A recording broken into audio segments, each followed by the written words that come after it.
Hello everyone, welcome back to another episode of the Junior Future Podcast. I'm your host, Duque, and today I bring a conversation with Lilian. She's an international engineer that came from Ghana and now is doing plastic engineer here in the US. I was great talking to her, and I know we all have a lot of questions about what means to be an international student and international engineer. What are some of the challenges that we face early on in our careers? How to deal with imposter syndrome when we come to the US. And Lilian just gave us a lot of great examples and a lot of great insight into some of these questions. So I hope you enjoyed the episode. She has done an amazing job of just explaining some of these things and just help us understand that we are not alone. And I know when I came to the US, I felt real alone and it was hard to navigate some of these things as an international student. But as I grew into my career and started to meet other people, I knew I wasn't alone. And finding people like her is why one of the reasons I started this podcast. So I really hope you enjoyed the conversation and let me know on social media what you think or send me an email, and I'm always happy to hear your feedback. As always, make sure you subscribe to the podcast. Make sure you rate and review the show on Apple Podcasts. It really helps the show just give it a boost and just help me find new people that we can connect with. So without further ado, let's just get into the conversation for today. Welcome to the Engineering Our Future podcast, a podcast where I bring you relevant content from personal experience and guests to help young engineers, students, and international students succeed in their careers. Hello everyone, welcome back to another episode of the Engineering Future podcast. Today I have Lilian with me. She is an international student that is working now in the US doing some interesting work, and I just wanted to talk to her. As you know, I'm an international student, so I know there are many challenges that we face when we come to US as students and just to find a job in general. So I really wanted to talk to her and just connect and see what she recommends for all of us. Do you mind just giving us a quick introduction, kind of what are you doing and what do you work on right now, and maybe a little bit of your background, where you came from and where you went to school? Okay. So hi everyone. Like he said, my name is Lilian and I'm from Ghana originally. So I came here like, oh gosh, a couple of years ago. I'll say like maybe 2011. And I came straight from high school. So I came purposely to go to college here. And through that process, I was able to get an associate's degree in engineering science. And then now I have a plastics engineering degree. I currently work in the biopharmaceutical industry, and we're actually even supporting COVID efforts right now. So that's really exciting. And yeah, that's a bit about myself.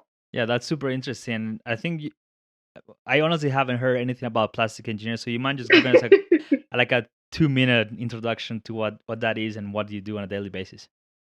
Okay. So basically the degree itself, they teach you everything about a plastic.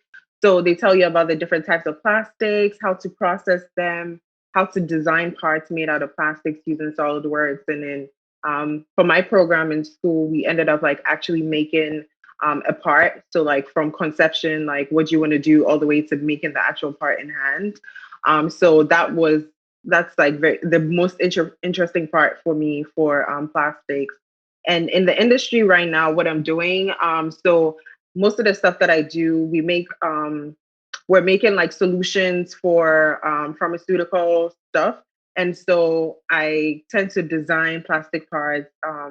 Sometimes I do a lot of testing of the plastic parts. And then most of our products are plastics based. So doing materials research and stuff like that. So it's like a very broad field. So I kind of do bits and pieces of every part. Yeah.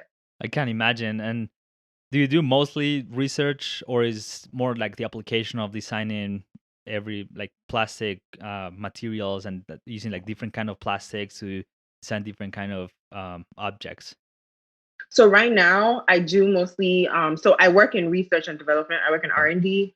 So I do a lot of research, and then I do a lot of testing of the actual plastic parts. So we already have a product line, and then we're trying to make maybe the next generation of it. So it's kind of like I'm doing the research, like will this plastic suffice, or like is it going to give us like the maximum yield if we work with this plastic or not? So it's like trial and error, but then like obviously you have the knowledge on like which group of plastics to work with and stuff like that. So and then I do the designing too. That's just like 20% of my work. Yeah, that's super interesting. I've never heard of someone doing like plastic engineering, so that's it's pretty cool just to connect with you and just get to know more of kind of what you're doing and all the things that Hmm. it's around, like it goes around into plastic engineering. So I want to focus more on the becoming a student as an international student. I know you came Hmm. from abroad, such as like I did, and I know for me it was hard to get accustomed to new culture when I first came. So I just kind of want to hear Yeah. from you, maybe some of the challenges you faced when you were when you first came to the U.S. to study, and kind of how that experience changed you when you first came.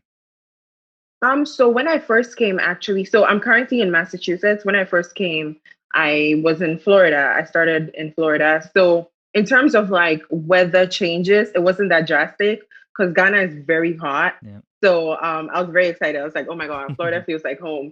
And then, but then the most, I guess, culture shock moment I experienced was like interacting in the classroom because the way we were raised back in Ghana in West Africa, it's mainly like you can we were not raised to be as free as Americans are right now. So I kind of found it hard to like, do I raise my hand to ask a question? Like I'm always waiting for the teacher to finish before I ask. And like I didn't even know there were options like if like you wanted to do extra credit, like because back home it's strict, like it's yes or no. There's no Mhm. middle ground. There's no way to improve your grade or anything like that. So that was like the biggest part for me, and I had to overcome that. But then after it was the food, because back home the food is like, very spicy food, well seasoned. And then I come here and it's like, oh, they just have salt and pepper. I'm like, I need more pepper. Like, so that was like a big adjustment for me. But I found it pretty easy to make friends. I think that's just how I am. I'm very friendly. So it wasn't much of a struggle because I know I had friends that also struggled to like, connect with people here and stuff like that. But it was different. I wouldn't say it was hard, but it was different and it was quite an experience. Yeah, for I think for me it was the same. I went to South Dakota, so the weather was completely different. I come from Oh Columbus, yeah. which is it's very tropical. It's very hot year round. We Hmm. don't really have any seasons or anything.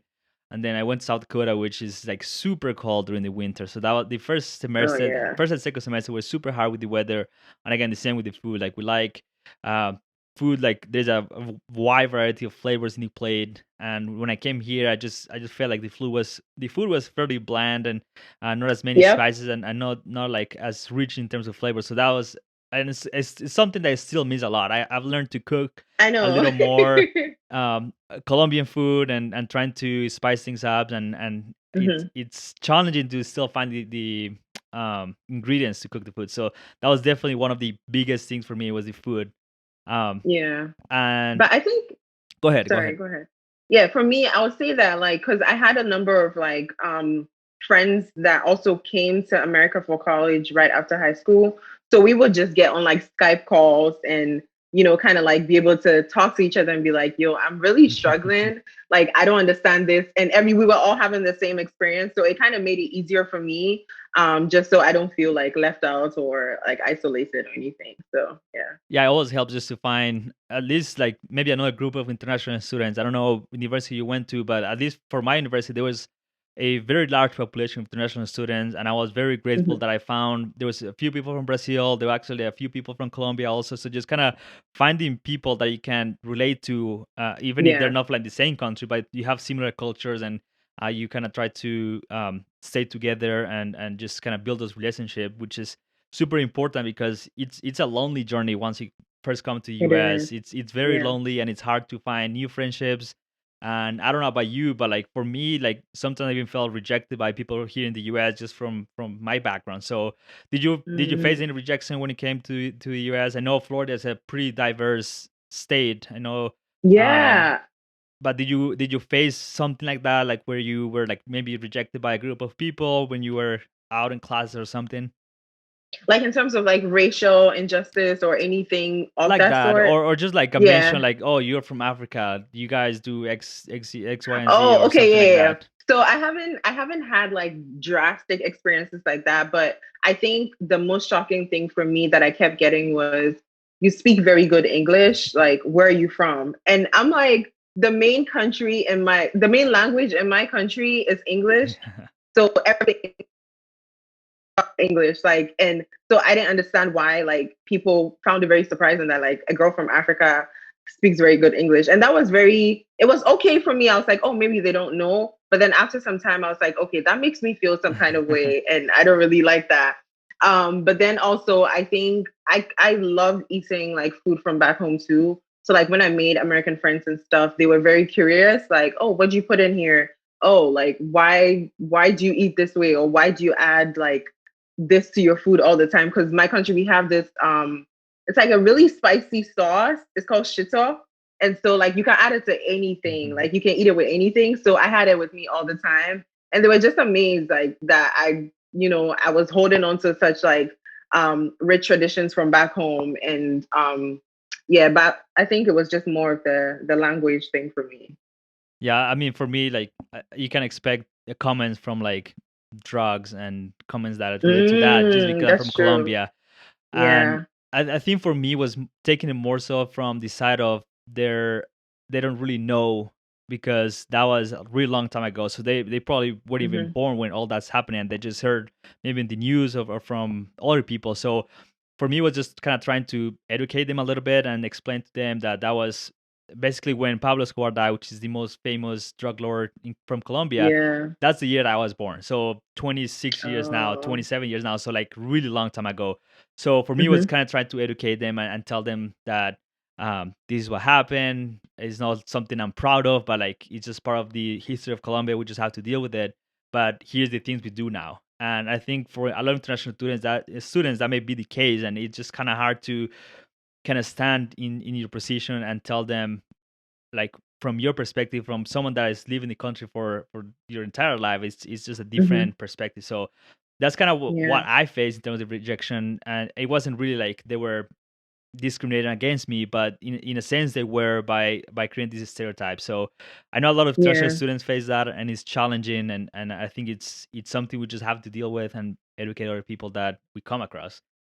And to even like add to that, I think also for me, like I noticed like it was really lack of knowledge because there were times where I would show them like, pictures from back home and they'll see like houses and malls and they're surprised that we have all that there. And I'm like, it's the same life you live here. Like it's just different like weather and different accents or something.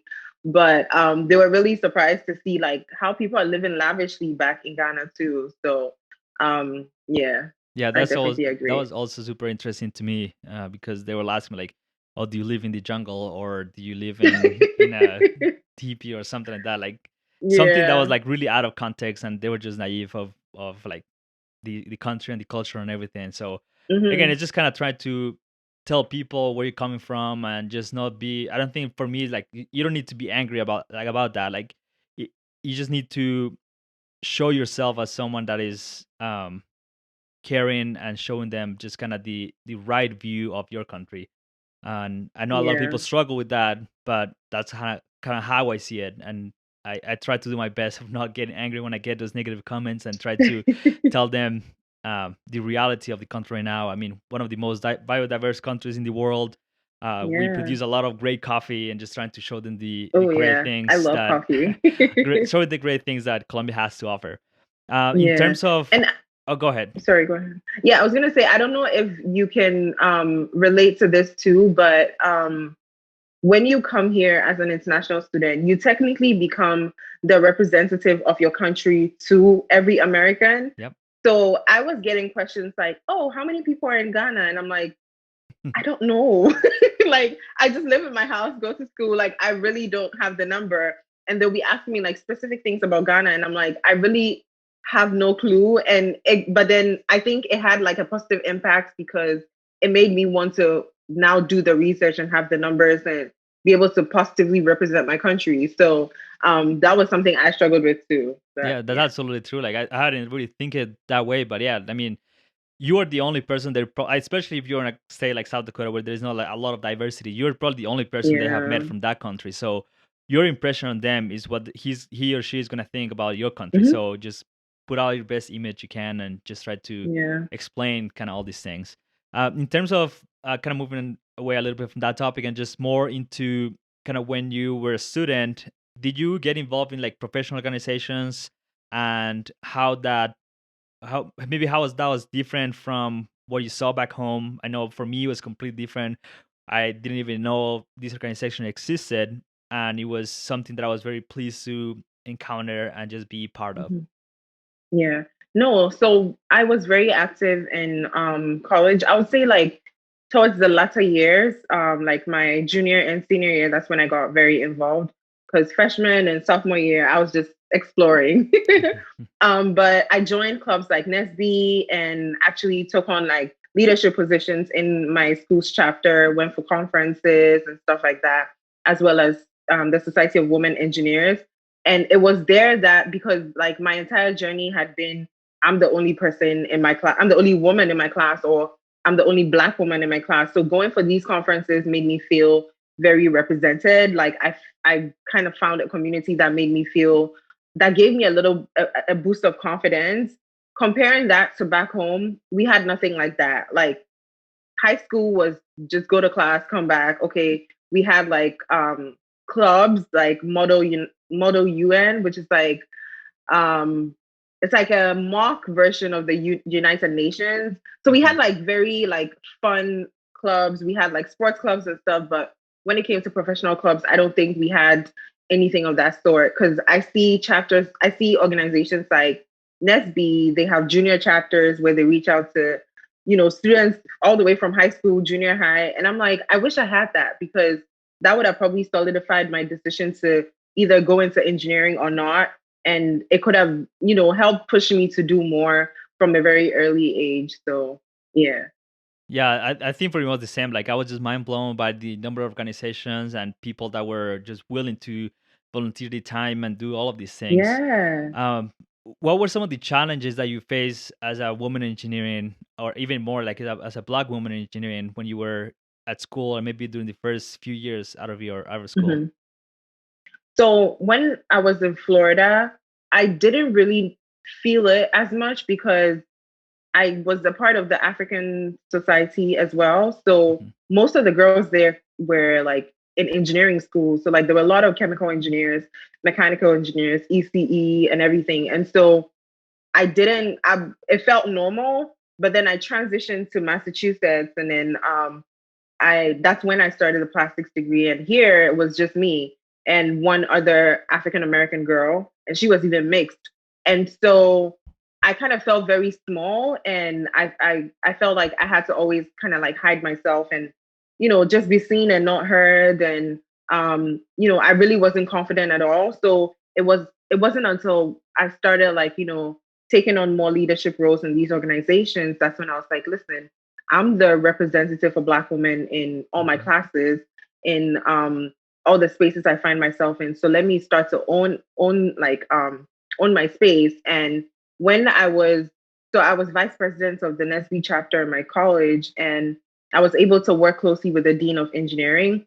So that, like me being able to have that exposure to like the dean of engineering, that's like a big deal. So like he kind of also helped me gain my confidence because he was like, I'm very proud of you, like even allowing yourself to take on this position and do things like this and stuff like that. So after that I was like, okay, like regardless of how the guys like ignore me or how I don't participate in class or do any of those things, like now I kind of have to. So my final year I was very involved in class projects. Like I made sure my professors knew me by name and by face. I became more proactive in classes and events and stuff like that. And so I think that last year that I kind of like, broke out of my shell, that has helped me in the industry now, because even though I'm still finding myself as the only Black woman in my teams and my groups and stuff like that, I have the confidence already now to kind of speak up when I need to speak up and, to know how to navigate these spaces. So, yeah. Yeah, I think that's super important. What you said is one is find representation. A lot of times, that's Yeah. one of the most difficult things, especially for minorities like us. And the second one is find mentors along the way, and that you can Mm, find either a direct mentor, like you found at the dean of engineering that was there coaching you, mentoring you, empowering you, and everything. But a lot of times, it's also good to find mentors outside of your network, like maybe someone on social media that you Mm. admire, and someone that you can look up and maybe even ask questions or see what they're doing. That it's similar to something you want to do. Uh, what kind of mentors did you find when you started your first job, and how he or she empower you to become the person that you are right now? So I think finding a mentor was a struggle that I dealt with because um, I did identify like we hosted an event with my Nestle chapter, and we invited like some engineers in industry. So we had this black female engineer come speak at the event, and I was like, "Yo, I really like her," and she's like literally the first black woman engineer I've met. So let me Mhm. connect with her. So I reached out to her on LinkedIn, we talked, and then I kind of basically told her, I was like, I would like you to kind of mentor me as I start to look for jobs and start my career in the industry. And I don't know if she was just too busy for me or she just didn't have time, but that didn't work well. So it kind of pushed me away from looking for a mentor. And at that point, I didn't even realize the fact that my mentor didn't have to be a black female engineer. The person could literally be a white male. And so I'm just realizing that now. And I think literally last year was like the turning point for me, like seeing a lot of activity on social media and meeting all these different like females and males doing exceptional things on social media in their individual fields. I was like, wow, like I can easily connect with people like this. And it's through that I was able to identify like someone within my company right now that I kind of like always talk to him. He's one of my co-workers, and I always kind of like ask him questions. I'm like, you're a year ahead in your career. Like, what do I do now? I want to get to this point. How do I what are the steps I need to take? How do I present myself and all that? So, and it's through this that I also learned that there's something called an advocate. I didn't know that Mhm. was a thing. Mhm. And so now I'm actively trying to find someone who can represent me in the spaces that I don't always find myself in.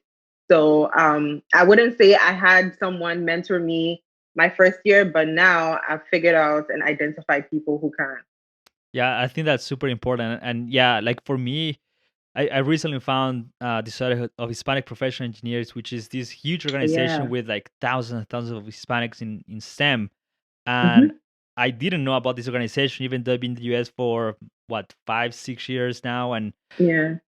it was just through someone that I met online. And I actually interviewed him on the podcast. And that's how I got to know him and got to know about this organization.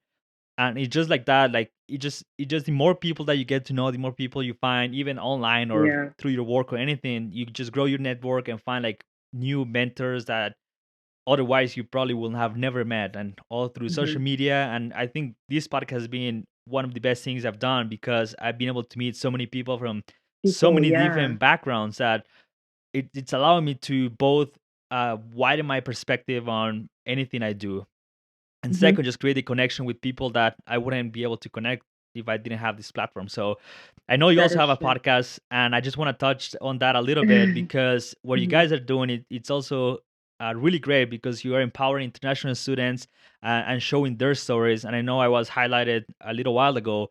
Yep. What's your purpose with the podcast, and maybe just tell us a little bit of the background there. Okay, yeah. So the podcast is called the LNS District Podcast, and it's literally L, my name, and then my co-host name Sharon. So basically, her and I became friends a few years ago, and through our conversations, we noticed we had a lot of similarities, and there were so many things we were learning from each other. Like, oh, you can just DM someone on LinkedIn and ask them any question. Like, you can go to your professor and tell him. Can you rewrite a paper, like little things like that we didn't know of. Hmm. And so we noticed there's a gap in the transition from coming from your country coming to America, and that gap is not filled by the international students office, sadly. And there's like a personal aspect of it that we can provide because we've been through the international student journey, and we found like ways to kind of like let the system not just pass through the system, but let the system pass through you. And so, like, just ways for you to really make good use of your journey here. like effectively applying for internships, like how to even land co-ops and OPT and all that. Like there's a whole world that the international student has to go through. And so we just want to be like advocates, and we just want to provide all the resources for them to really thrive on their journey in America. And honestly, it birthed from us feeling like we wish we had something like this when we were just starting our journey. And the feedback from people has been, yeah, this is something that's really helping me. So yeah, that's kind of like a bit about the podcast. Yeah, as international student is so complicated to Yeah. navigate all the rules, all the limitations, your visas, your work Hmm. visas, everything that goes around getting a degree and then finding a job is just so complicated. And Yeah. that's kind of one of the reasons I started this podcast, even though I haven't really touched too much into the international topics. I got a lot of questions from international students or even just engineers abroad that wanted to come to US and Hmm. they didn't really have a clue where even to start looking for information because it's Yeah. not really easy accessible online, and when it is, it's just so complicated to boil it down into simple concepts and simple rules that can apply to everyone. So I think what you guys are doing is great, and I hope that I can do a little better in the future with this, because that's kind of one of the reasons I started this podcast, is just to help young engineers and international students realize there is a path to becoming a student and even find a career and job here in the US. And I've been Hmm. able to do that. I came to the US in 2012, so almost like 10 years ago. And I've learned a few things, but there's still a lot that I need to learn, and hopefully I can just provide some value there too. Like what you guys are doing, it's really amazing, because I know there is a big gap in that Yeah. sector of finding information and just breaking it down into simple ideas. Yeah. What? And like Go I ahead. think sorry, and like when especially when it comes to immigration in general, like as an international student in America, you literally become an immigration lawyer because you're learning, you're following up on all the immigration news to see, okay, what how does this affect me? How does this not affect me? I have a friend who is actually my boyfriend, he's in law school, and sometimes I tell him things that discovering. I'm like, oh, okay, like there's this new law that just came out and blah, blah, blah. And he's like, wow, you know more than I do. And I'm like, I need to know because it's essential to my life here. Yeah. So sometimes we have connected with like immigration lawyers for our podcast, and they even tell us it's not a straight path because the information is always changing. So you can't say that this is what they did 5 years ago. And so this is what happens. Like it could change tomorrow, literally. So yeah, it's a whole world of its own. Yeah, it changes so much, and it's just so hard to follow, and there's so many rules, like your Yeah. student visa and then the OPT, the CPT, all these crazy things that need to go around to even find a job, and you cannot really apply for jobs until you have the permits. But sometimes Yeah. the companies Yep. won't offer you until you have the permit, so it's always so hard to navigate all of that. And hopefully, the Office of International Students at the university can help you through that, but it sometimes Hmm. it's just you on your computer just doing a little more research on ways you Research. can Yeah. um kind of bypass all these rules and make it a little simpler.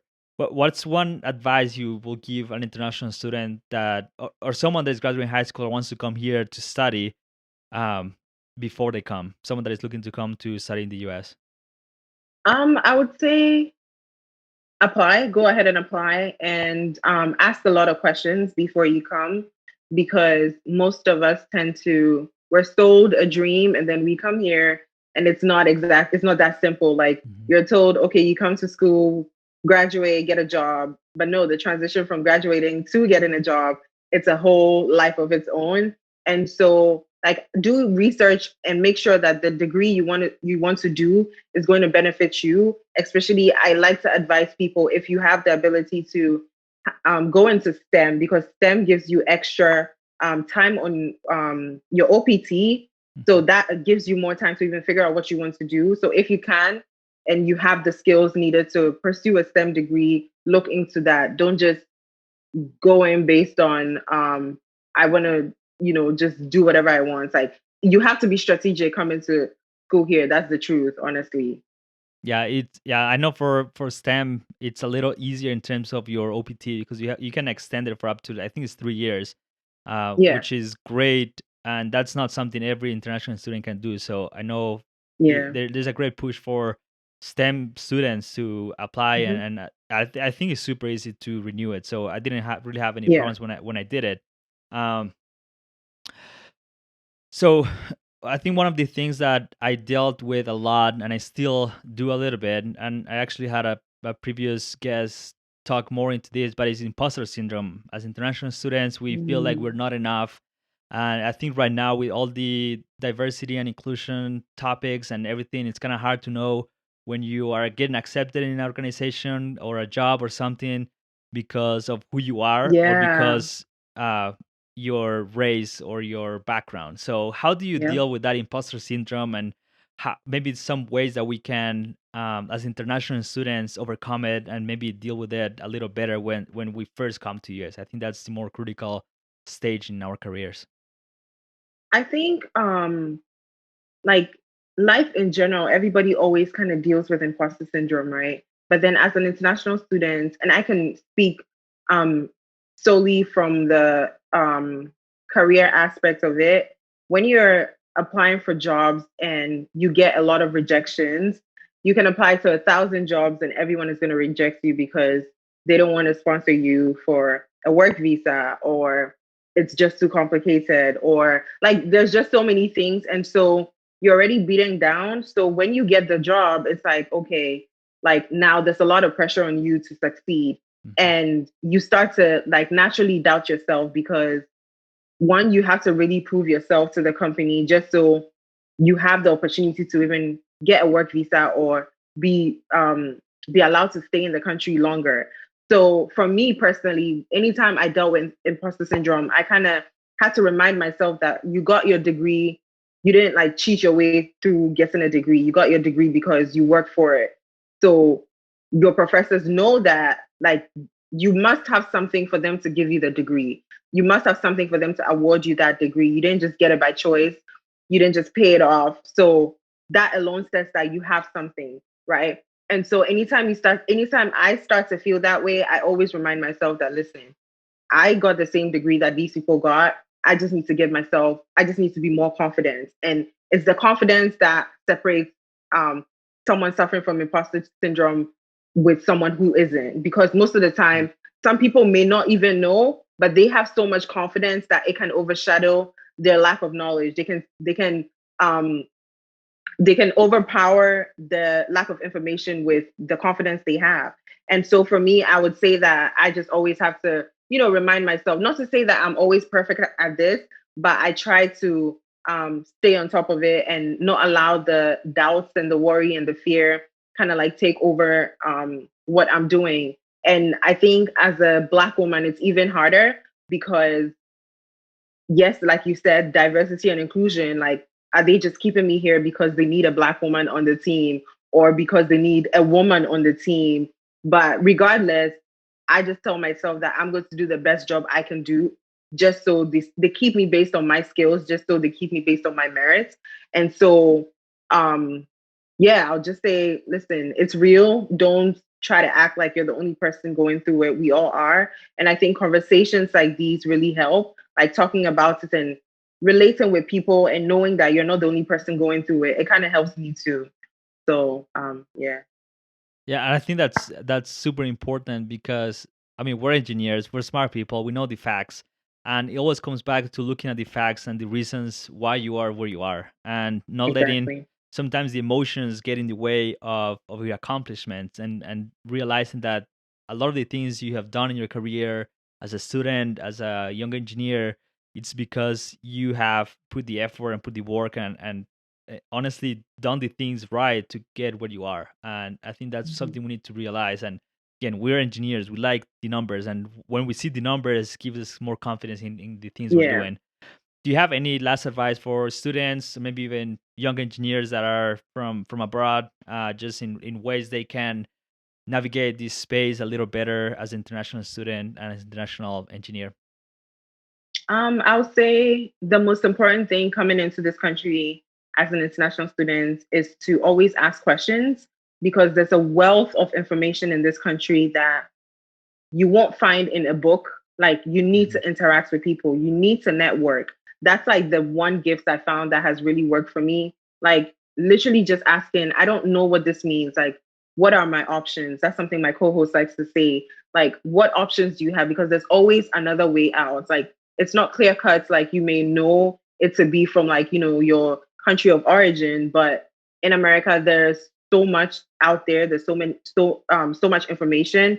So I would say always ask questions. Don't be too shy. Don't feel like you're asking too many questions. Don't feel like it's a stupid question. Engineers always tell me there's no stupid question, really, because sometimes what you think is a stupid question is going to help you solve the problem you're trying to solve. So always ask questions, be confident, don't give up. You're going to fail. Like, that's a fact. You're going to have to fail in order to be able to move forward and to be able to grow through whatever it is that you suffer with. So I would say that just, keep your head up and hang in there. So yeah.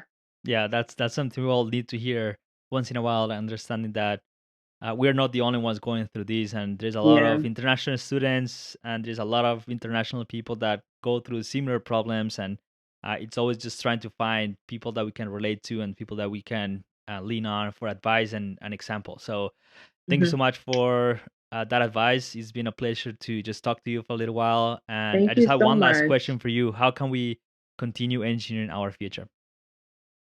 Um, Honestly, by sharing more stories. That's how I live my life. Like, sharing more stories, showing more representation, um, and researching more, because there's so much out there that we can improve on. There's so many things we can engineer our way through, and it's literally just a matter of doing a simple Google search. And yeah, so Yeah, that sounds great.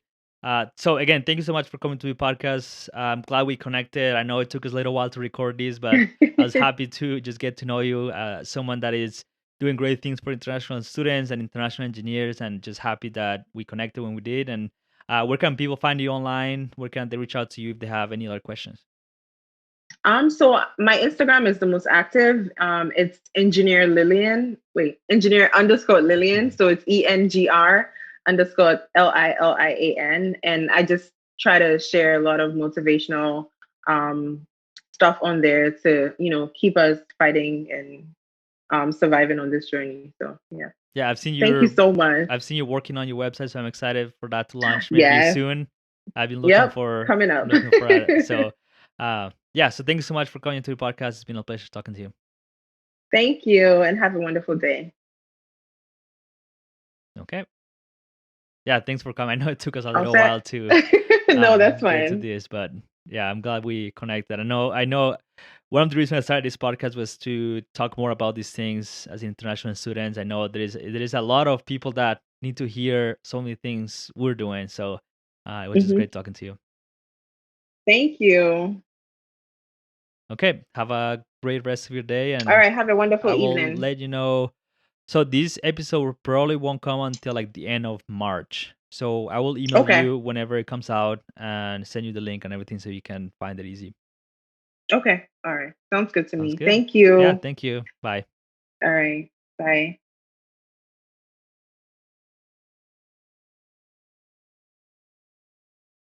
So there you have it. That's conversation with Lilian today. She's doing some amazing work in her career as a plastic engineer. I was just impressed by all the things that she's doing. And as an international student and as an international engineer, just the ways that we can overcome some of these challenges. And it was great to hear from her and her perspective. Her podcast is seriously great. I've been listening to a few episodes and they just talk about some of the challenges of international students. Their Instagram page is always highlighting students and engineers that are doing some great things. And I was just happy to connect with her and just bring her to the podcast. As always, thank you so much for listening. Remember to subscribe to the newsletter if you haven't. LuisFelipeDuque.com/newsletter. I've been sharing some amazing content, some kind of behind the scenes also from my PE studies as I learned some new concepts and new ideas. And it's just been a joy to create this place where I can just share some of the things that maybe are not as applicable for a podcast episode or on social media. Just to share some of the things that I've been learning kind of online with you guys on the newsletter. Thank you so much for coming back to this episode. I've been producing a lot more podcast episodes. I'm really excited for the new episodes coming up every single week. And I'm just happy that you guys are enjoying all the podcasts. We've been hitting some great milestones in terms of downloads and just reviews on the podcast. And I'm very happy where this is heading. And it's all because of you. And remember, this podcast is all about you and helping you become the best engineer you can be. As always, thank you, Jack Winters, for the music. I'll talk to you in the next one. But for now, let's continue engineering our future.